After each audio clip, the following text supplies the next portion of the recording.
I'll already put in record mode. All right, showing.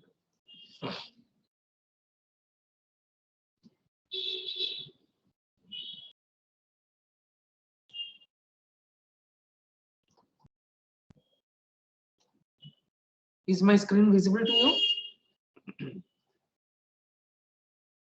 Yes, sir. Okay.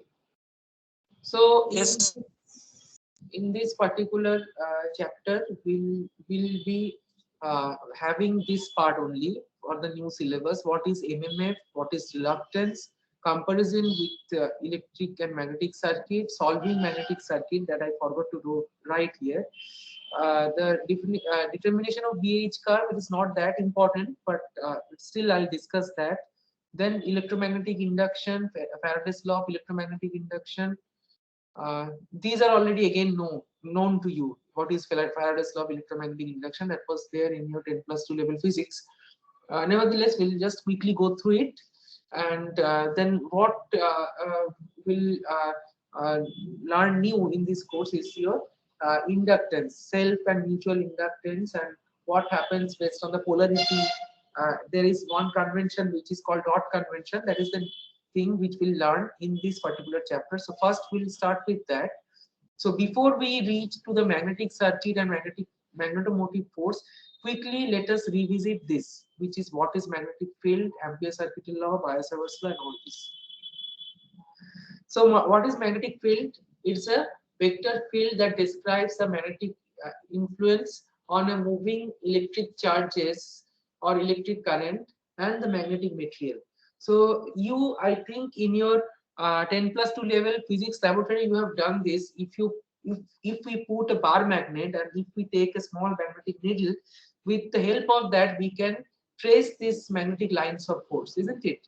If we keep the magnetic needle somewhere here and then gradually move it, so we can see the position of the south pole and north pole, and we'll put a dot mark, and in that way we can complete this.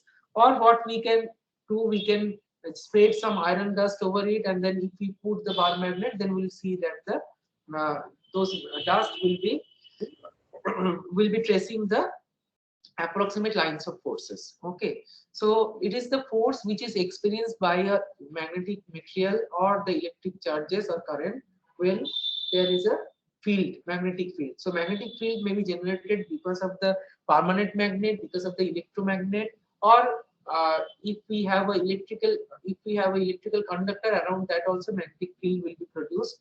uh, so the term used for the magnetic field is, there are two important terms. One is magnetic field strength or intensity, which is denoted as H, and it is having a unit of Weber per meter square, and it can be alternatively mentioned as ampere per meter. That actually comes from the Ampere circuit law. And then magnetic flux density, which is Tesla. Okay, and how flux density and the magnetic strength are related? They are related with the permeability. So B is equal to permeability into strength H. Okay, lines of force. The lines in any such field is the tangent of which at any point gives the field direction at the point, and its density gives the magnitude of the field. So B will give you the magnitude of the field, and the direction how will get it if you have a lines of forces tangential to that, right? So in that way only we are tracing it when we do it with the help of a magnetic needle. So this is what is the direction and the magnitude. Direction of a line of magnetic flux at any point in a non-magnetic medium, as for example air, is that of the north-seeking pole of a compass needle at that point. Right? This all you know about this. Each line of magnetic flux forms a closed loop, as you can see from here. It is emerging from the north pole. Like if it is emerging from here, if this is north pole, then it will start from here, and if it is south pole, they'll terminate here. So this is how we get the magnetic field, and they never intersect. They'll actually uh, repel one another here, so they'll never intersect. Only they'll converging and diverging from the two poles, and they're like stretched elastic cords, right? That is how it is developed. So this is all about the recapitulation of magnetic field. Then laws of magnetic force. This also you know that force between two magnetic poles placed in a medium is directly proportional to their pole strength and inversely proportional to the square of the distance between them, which is given as r square magnitude wise. Or to express the direction, we introduce this vector r and then we put it r cube. Okay, and this 4 pi mu is your permeability. It is an absolute permeability, so it is actually mu r relative permeability into mu 0, where mu 0 is equal to 4 uh, uh, pi. It is actually 4 pi mu 0 for the vacuum.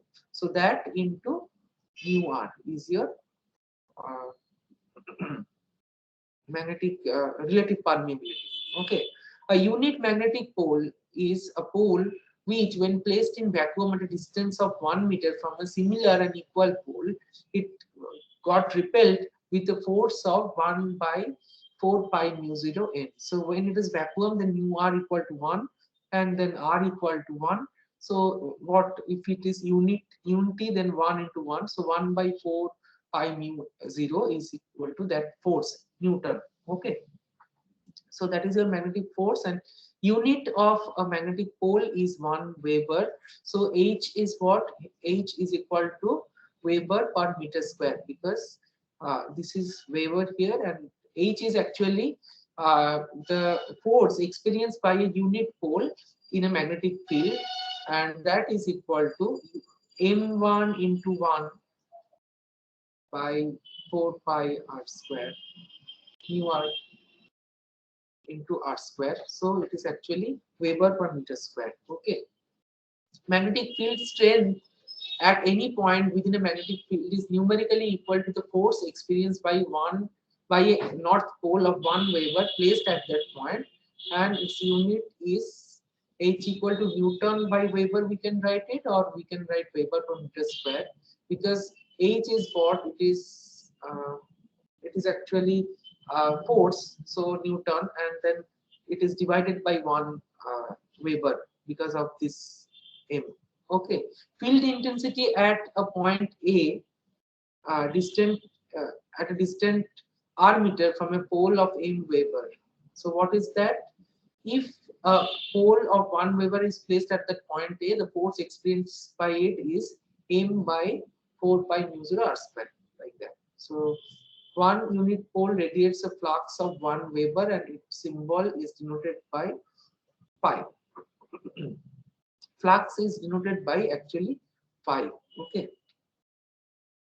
So what I told that for a given, it is given by what is the flux density? Flux density is the flux passing per unit area through a plane at right angle to the flux. So if you have n pole of 1 Weber, and if the cross sectional area you know, then that by that 1 Weber divided by the cross section area will give you the Weber per meter square, which is your flux density. Flux density is equal to Weber per meter square, or more commonly it is known as Tesla. Okay, we'll denote it by Tesla.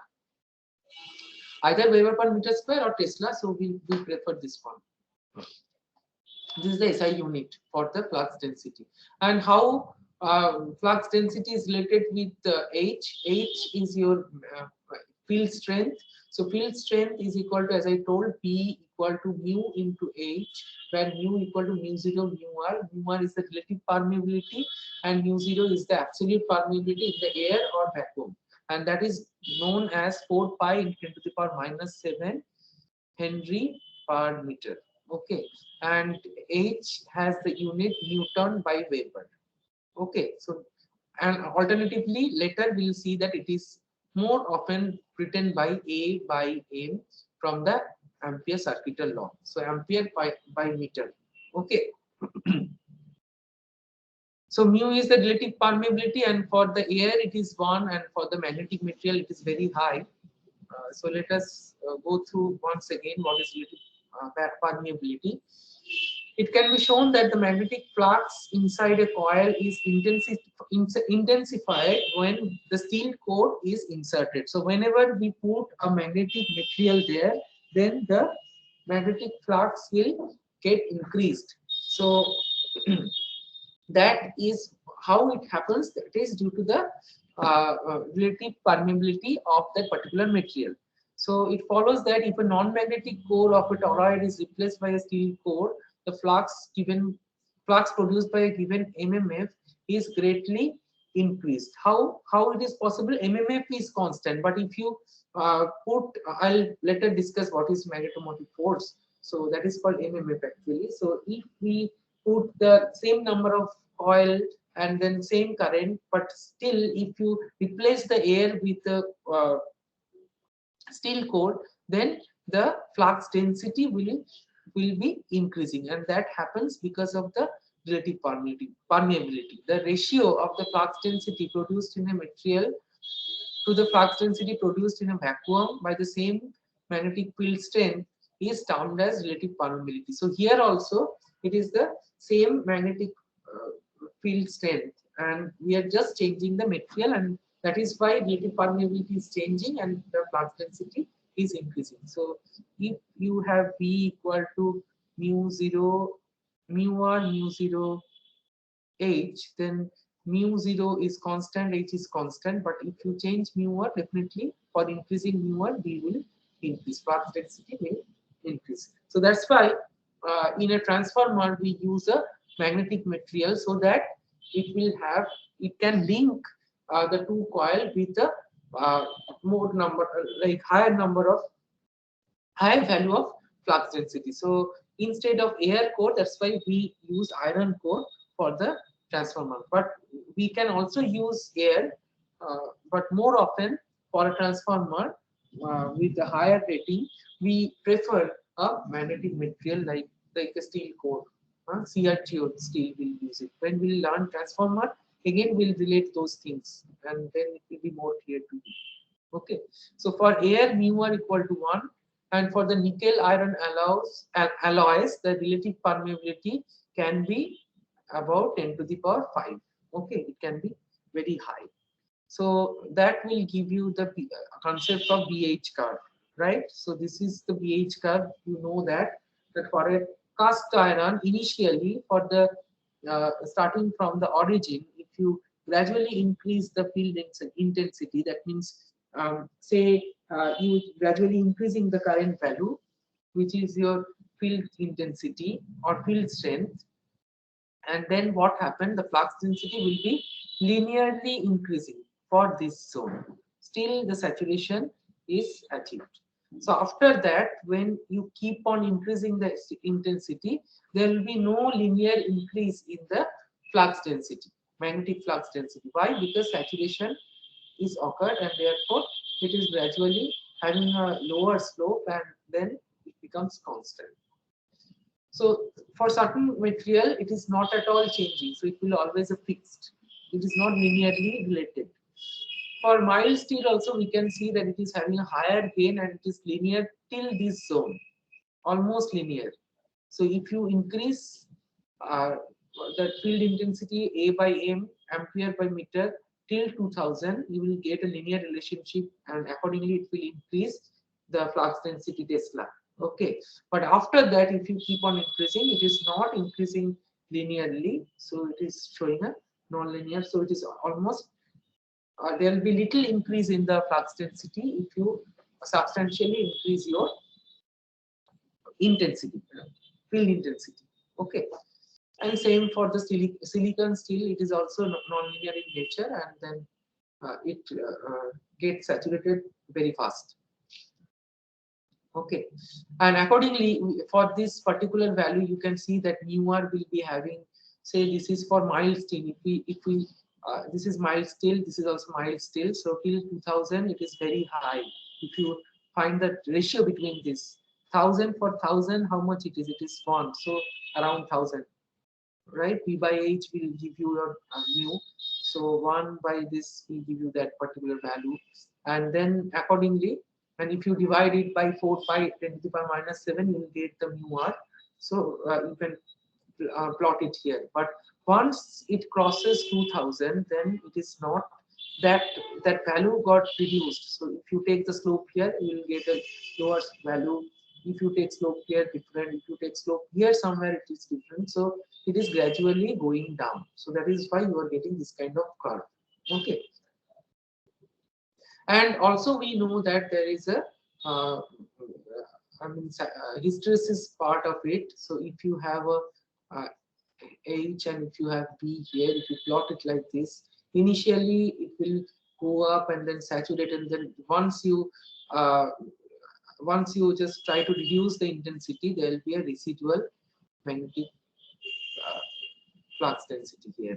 Okay, so this is due to the hysteresis property, and then if you gradually change the polarity of the current, you need a certain value to reduce it to zero, and then in that way you can complete your BH curve. So later, if time permits, we'll discuss about BH curve and what are the losses for that, and then BH curve will be reading very much for the transformer to discuss, because there will find its application mostly for this particular course. So now let us move to the Ampere circuit, the law based on which we'll solve the magnetic circuit. Because magnetic circuit we are having in this course, which is new to you probably. Probably you have not done in your 10 plus 2 level how to solve problem using magnetic circuit, how to find out the flux density when there is a air gap in a magnetic circuit. If we use different element, different material, magnetic material for that particular circuit, then what happens to the flux and all those things. Okay, so for that, what is the fundamental law which we have to remember? This is the fundamental law. mmf around, so here we are introduced the concept of magnetomotive force. mmf around a closed path is equal to the current enclosed by the path, right? So if we have a path of circumference s, say it's a circular path, and for a small part of it, ds denotes the vector on the enclosing path s, and if uh, the path is around the current I, then total current I, then I is equal to integral of h ds cos theta. So it is a dot product of these two. Okay, h represent the magnetic field's strength, and ds is the vector on the enclosing path s. Okay, and it is applicable to all magnetic field, whatever be the shape of the enclosing path. So that's why we have expressed in terms of integral. Now let us take a general form. Okay, so if mmf around a long straight conductor, these things I think you have done using Biot-Savart's law, but still I will show you in this course. So if you have a unit n pole which is placed at C. So you have a conductor which is carrying a current I current, and around it the field will be produced. So that also you know that if we put our thumb here according to the direction of the current, we'll get the field around it with our other fingers like this. So if you have our thumb is like this, then this is the direction of the current. So field will be produced like this.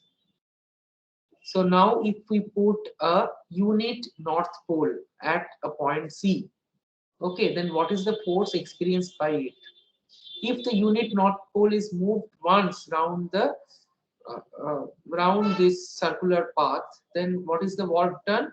That is equal to magnetomotive force, and that is equal to field strength into distance. So it's just like a force into distance will give you the work done. Same concept is here, and that is equal to I, because this is the current enclosed by this path. So mmf around the closed path is equal to the current enclosed by the path. So this is your MMF around this closed circular path is the current enclosed what? It is I. So I equal to H into 2 pi R, that is equal to ampere. Okay. So H is the strength and field strength, and 2 pi R is the distance. So initially we wrote it at Newton by that Weber and all these things. And now we'll see that it is actually H equal to I by 2 pi R, where R is equal to SI unit of R. I mean, this whole thing is meter and I is ampere, so we can write it as A by M. So H equal to B is equal to mu Ni by 2 pi R. If H equal to Ni by 2 pi, we can write it as A by M also. Then if there are n number of conductor, then obviously n will be multiplied by 8. If there is single conductor, then this I by 2 pi R, that A by M is equal to your strength. So strength and flux density is equal to mu into strength. So mu Ni by 2 pi R Tesla. Okay. So what is your MMF then here? MMF is equal to N into I, where N is your number of conductor and I is the current. So MMF around a closed path is equal to the current enclosed. So that is actually your magnetomotive force. This is the concept which we have to keep in our mind when we solve for the magnetic circuit with different, say, magnetic material, or if there is air gap, whatever it is, we'll try to show it to you. And if we energize the circuit with a coil, which is having a current through it, which is equal to I, and then if there are n number of turn in that, so n into I will be equal to the magnetomotive force, right? So that is actually the current enclosed by the circular path. And what is your circular path there? That is the circuit which is created by the magnetic material. Okay.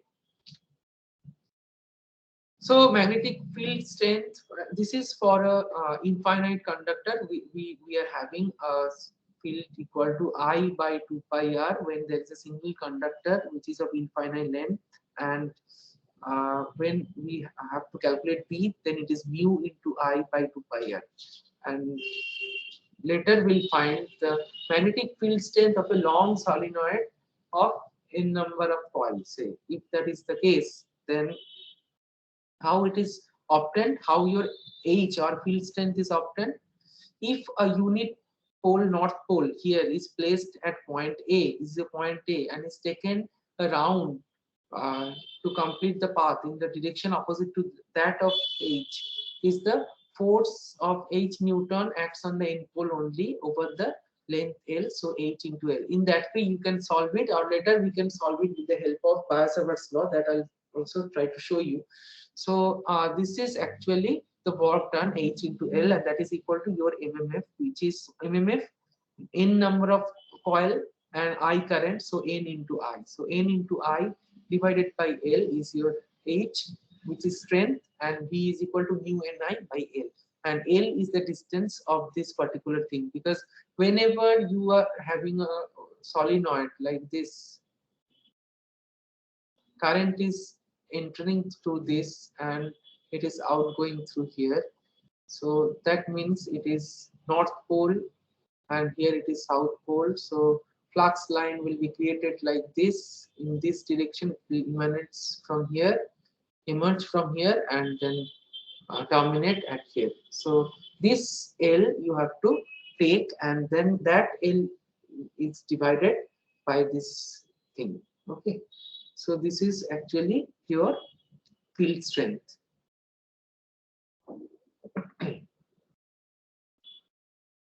Now let us verify this through this Ampere circuital law using Biot-Savart's law. What is Biot-Savart's law? Biot-Savart's law will give you the definition of your magnetic field strength. So dH, due to, say we have a current carrying conductor, I current carrying conductor of length, maybe length is given and maybe it's infinite. We will see that.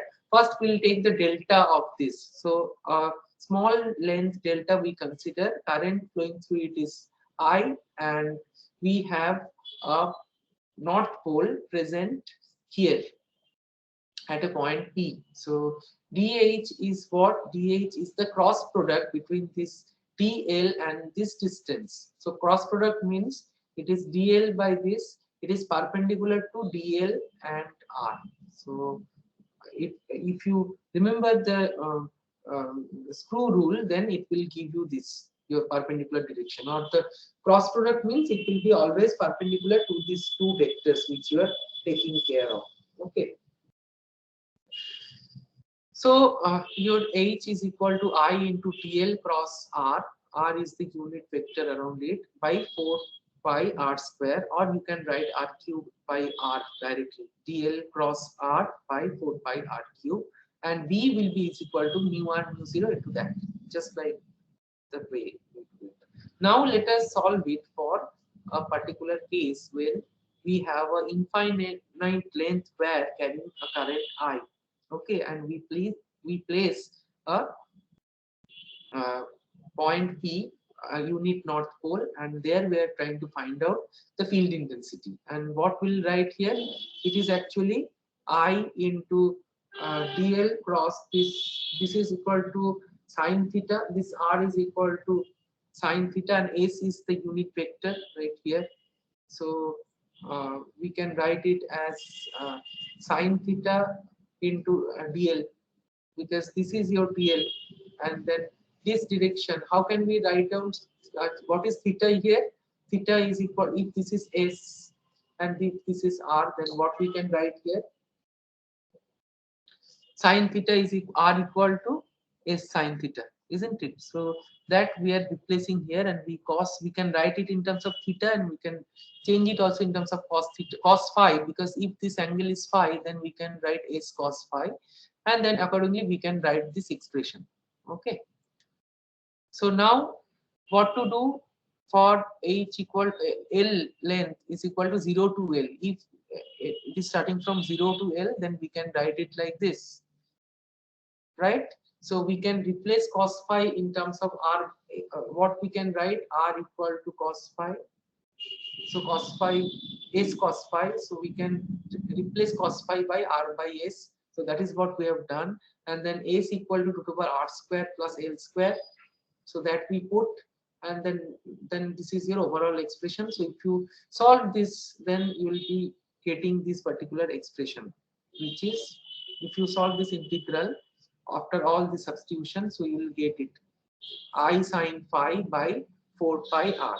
So whenever L is becoming infinite, then phi will infinite means infinite length from here. So this phi will become 90 and 270. So first 90 sine 90 equal to 1. So I by 4 pi r minus of minus I by 4 pi r. So 2I by 4 pi r. So ultimately we get I by 2 pi r, that is equal to H. So this is going to be your B, which is mu 1 mu 0 into I by 2 pi r into U. U is the unit vector direction. So let us now cross check from here. We got it H equal to I by 2 pi r from the Ampere's circuital law. And the same thing we can verify with Weier's law, right? Okay. So now let us find it the magnetizing force H for a circular coil here. So this is your circular coil. This is of length dl, and the radius is equal to r for this coil, and the north pole is located at a distance x from here. Okay. So what is your magnetic force? What is your dh? Dh is equal to I into dl into u. What is your u? U is equal to uh, we can. I just missed out what is u. U should be here in the hypotenuse part. Okay. So ultimately, what we do, we just break this h. It is actually cross product, so perpendicular to these two vector, and we can resolve this vector into two part. One is equal to h dh dash and dh double dash. Dh double dash is in the perpendicular place, so for each point it will be nullified, because it is not only these parts. So whatever component you are getting as dh dash, that will be acting towards the center of this coil. But what is perpendicular, that will be nullified for each component of this path. Like here, you will take one by one this dl, because your dl will run from 0 to 2 pi r, isn't it? So for that, this will be cancelled out, this component. So only the component towards center of the coil is will be counted for the integral. That's why we focus, after resolving it, we just focus into I into dl. Then this is, if this is, this angle is equal to theta, then this is going to be your sine theta, isn't it? Dh dash will be sine theta of h, because h is like this, so sine theta of this will give you the effective value, and this is the distance, which is r square and x square, right? And root over of that, then you remove the root over, because it is 4 pi r square effectively. So if it is u square, this is actually your u. So u equal to root over r square plus x square. Then you can put the value here, and then you get this expression. Okay. So this is your expression, and then what we did, we just replaced the sine theta in terms of x and r. So if what is the sine theta? If this is angle, this angle is equal to theta, then theta equal to what? It is r by root over r square by x square. So that I substitute here. And then once you substitute this, then you can go for the 0 to L, and L is nothing but 0 to 2 pi r. So that we have done here, and then we are ultimately getting this expression, I by 2r into sine cube theta. And if there are n number of terms, then it is equal to n into I by 2r into sine cube theta. Okay, you can put the value of theta as well if you wish to here. So now the magnetizing force on the axis of a solenoid. Axis of a solenoid means this is only one circular coil. So solenoid means you have a, a say n number of coils like this. So these are your coil, each and every circular coil here. So we have taken only the cross section of it. So then what is your dh? Dh will become n into dx by L. Why n into dx by L? Here this is, if you see here, this is actually dx part. And what is your L? Your L is starting from here to there. So that is your L. So nx by L is the, earlier what we got. What is the expression of your h? It is equal to I by 2r into sine cube theta. It is for a single coil. So when we have the n number of coil, then n, if total length is L, then definitely it is n by L into dx for that small section of the solenoid. So that is what is new here. And L sine theta is equal to R. So this we can just write it here.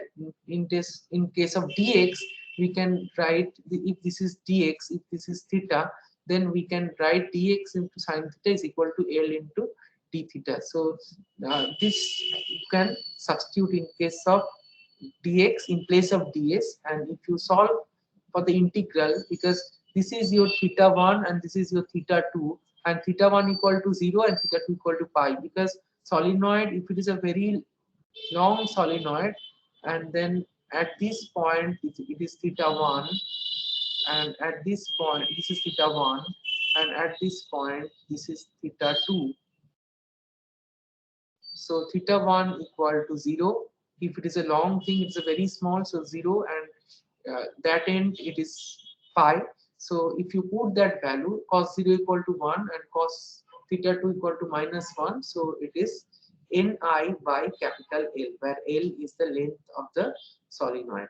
Okay, so that is what we have got from this expression, from the Ampere circuit law.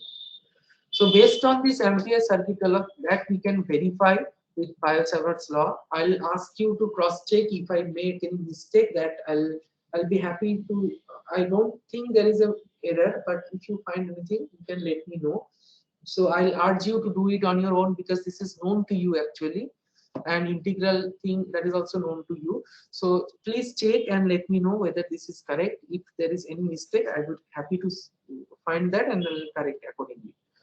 So now, based on the Ampere circuital law, so we have seen that Ampere circuit law is verified using Biot-Savart's law, so we can use confidently. And this Ampere circuital law now we'll use for the solving of magnetic circuit. So what is magnetic circuit? Each line of magnetic flux, I already told it is forming a closed loop. So the complete closed path followed by any group of magnetic flux line is referred as the magnetic circuit. So if it is an air core only, there also magnetic circuit will be there because of the generation of the magnetic lines of pores or flux lines. Because if you have say conductor which is just placed in the air and it is carrying some current I, then there also flux line will be created, isn't it? And that actually creating your magnetic circuit through air.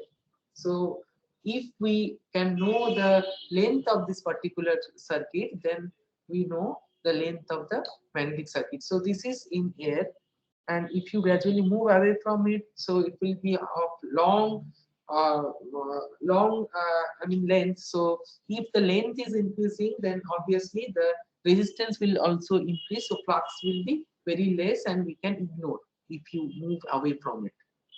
So one of the simplest form of magnetic circuit is the toroid as shown in this figure. It is a like a it's a circular uh, it's a what should I say, toroid is like a, it's a two concentric circle is there, and then if you cut a metal strip out of it, then with that you can do it, or if you just bend a rod like this, then you can also make a toroid. So this shape is called toroid or toroidal shape. A current, if you wound a wire over it and then if you pass a current through it, then the magnetic flux line will be produced by it. Okay, and if there are n number of turns, then what is your mmf? Mmf is the current linked with in the closed path. So total current is n number of turning into I current. So n into I will give you the total mmf for this magnetic circuit. And in a magnetic circuit, the magnetic flux is due to the existence of magnetomotive force. So what is magnetomotive force? It is N into I. So whenever a current is passing its link with the closed path of a magnetic circuit, then that will develop the MMF. So if you have a current carrying conductor, then only you'll be able to get a MMF, right? It is equal to the work done in Joule carrying a unit magnetic pole once through the entire magnetic circuit. So if we start with the unit magnetic pole in the toroid from this point and then we'll complete the circuit and come back, that is the work done. So that we have seen earlier, and that is equal to N into I. Okay. MMF between 2 points is measured by the work done in Joule carrying a unit magnetic pole from one point to that particular point. The value of MMA is proportional to the current and the number of turns that we have already seen. So we are summing up here, and the express in ampere turns. Okay, MMA it is having a notation of, it is actually current. N into I means current only, but because the number of turn is there, we simply write 80, or you can say ampere also, but more common is 80. We always denote mmf as 80 ampere turn. Okay. For homogeneous and uniform cross-sectional area, mmf per meter length of the magnetic circuit is termed as magnetic field strength. H is equal to F by L, that we have already seen, because it is actually Ni by 2 pi r, right? For a infinite conductor carrying a current I. Okay. So let us have a close look at the magnetic circuit for that particular toroid. we have owned n number of turn, which is a conductor of n number of turn, and it is carrying a current of I. So what is your mmf? Mmf equal to n into I. And what is your field strength? Field strength is equal to n into I by the closed contour of the circuit. So that magnetic circuit is equal to 2 pi r here if it is having a radius of r. So that you can put here, or you can simply write this circumference as L. So Ni by L. And then if you have a flux density, if you try to measure the flux density for the particular cross section area A, that is equal to B is equal to flux density is equal to mu 0 mu r H. So H you can put it here, and then flux is equal to B into A, right? Because flux density means the flux by part cross section area. If you know the cross section for this toroid, so B into A is, if A is known, then that will give you the total flux. So it is mu 0 mu r A N I by L, or we can write Ni by L that divided by this. Okay. So this is called actually reluctance, what is there in the denominator part. So just like current is equal to V by R, similarly we can write flux equal to mmf by reluctance. Okay. Okay, so we conclude here today. In the next class, we'll start from here, and then we'll start solving many problems, which is maybe this is new to you. I am not sure what is there in your syllabus, whether it was there in your syllabus, solving magnetic circuit using the concept of Ampere circuit law. But anyway, this will be discussing in more detail. Okay. So, Sir, I just wanted to tell something about the exam yesterday. May I? sorry, can you repeat? Sir, I just wanted to tell something about the exam held that was held yesterday. May I? Yeah, continue. Sir, basically, when I tried to upload the PDF there, it wasn't uploading. So I had to kind of upload it on the channel because I don't know why, but the assignment won't get uploaded with the PDF. So actually uploaded it on the channel. Can you please check it from there? Yes, I'll do it, but next time onwards, when CA2 will be conducted, please don't upload in channel. If you cannot do it that time, and if time doesn't permit you, then you can mail me. So that is a common instruction to all of you.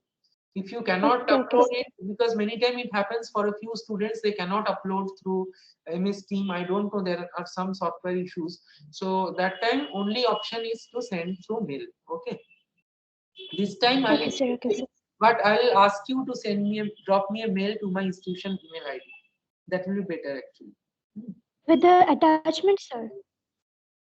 As a attachment, you send me the mail. Okay, Okay. okay, okay, sure. Here I can find from the MS team, many of you have uploaded. So those who have not uploaded, for them I'll search with their email ID in my mail, and then accordingly I'll check the solution. Sir, one thing, sir, please upload the PPT of the current today's class, sir.